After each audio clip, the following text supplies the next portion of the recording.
je m'appelle Bram Krips, je travaille pour le gouvernement du Grand-Duché de Luxembourg et je suis ici pour UN OCHA comme membre UNDAC.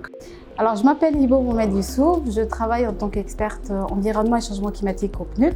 Je me nomme Constantine Adoufou, je suis agronome de formation.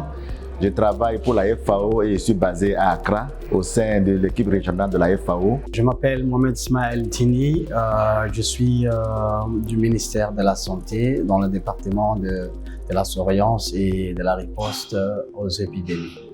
Je m'appelle M. Radouane Adel Mohamed, je travaille au secrétariat exécutif de la gestion des risques de catastrophes du ministère de l'Intérieur.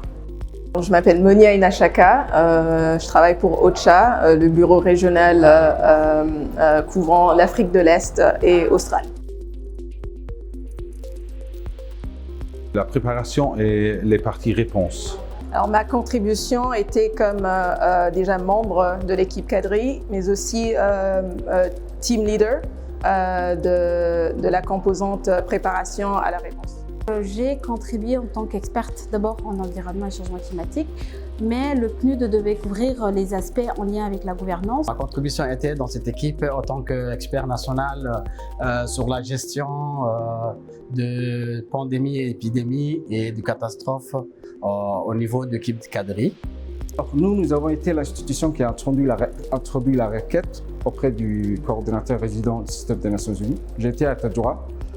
Et donc j'ai rencontré certains acteurs clés dans le domaine de la gestion des risques. L'expérience cadrée est une expérience vraiment innovante. Ça permet de rencontrer les acteurs à un temps très court pour faire un diagnostic des capacités au niveau du pays.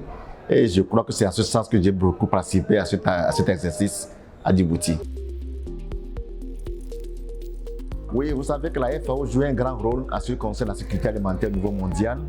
Et en tant qu'expert de la FAO et agronome de plus au sein de cette équipe, j'ai eu à contribuer à faire l'analyse en ce qui concerne les vulnérabilités, en ce qui concerne les faiblesses au niveau agricole, pastoral. Pour moi, c'était ma première expérience comme membre CADRI et c'était très intéressant de voir comment le système CADRI fonctionne avec beaucoup de partenaires qui y contribuent. C'était ma première mission cadre et elle était rigoureuse, si je peux dire, utiliser ce mot, mais enrichissante aussi.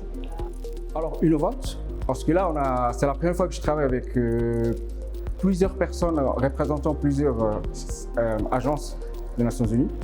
Mais également enrichissante. L'expérience CADRI a été déjà pour moi fort en apprentissage. J'ai appris énormément de choses.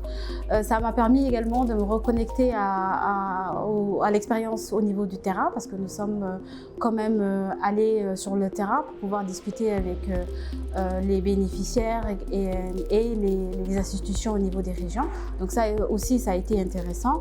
Et enfin, le travail avec toutes les équipes, ça m'a permis de rencontrer également d'autres collègues de différentes institutions comme la santé que je ne connaissais pas et discuter sur des aspects en fait qui ne pouvaient pas peut-être selon moi avoir un lien tel que la santé et l'environnement. Très enrichissante et surtout très professionnelle et avec des partages d'idées et d'expériences à travers les différents experts internationaux et nationaux. Alors, mon expérience personnelle à propos de l'initiative CADRI, on va dire innovante, très enrichissante en termes d'expérience. Collégialité, engagement, résultat. Mon expérience au sein de l'équipe était stimulante, parfois éprouvante, mais définitivement enrichissante. J'ai beaucoup appris. Oui, focus sur le travail, synthèse et collaboration au sein de l'équipe. Oui, c'est une méthodologie qui permet d'écouter, d'être à l'écoute, d'analyser, de lire les documents et de voir la perspective des acteurs qui sont ici à Djibouti. La méthodologie était vraiment basée sur des indicateurs de l'OMS, sur le cadre des urgences sanitaires et c'était vraiment innovant parce que c'était différent par les évaluations qu'on fait au ministère de la Santé. Peut-être de se retrouver tous ensemble au niveau du secrétariat. Alors il faut savoir que c'était le secrétariat qui avait plus ou moins pris le lead au niveau du gouvernement pour l'organisation de cette mission.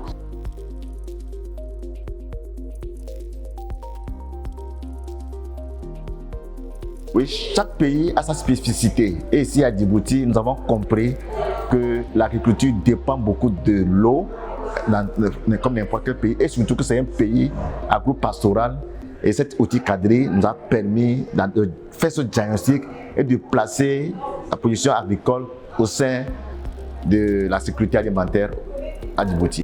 L'outil d'Acadri était accessible en ligne et c'était réparti par thématique, et ce qui nous a facilité aussi sur le domaine des réponses et qui était basé sur des questions simples et accessibles à tout le monde. Alors l'outil a plus ou moins peut-être aidé dans l'élaboration du questionnaire. Ça a beaucoup facilité à trouver, à s'inspirer un petit peu des questions qui étaient au préalable proposées dans l'outil, et nous les avons réajustées en fonction de la thématique et du besoin sur le terrain.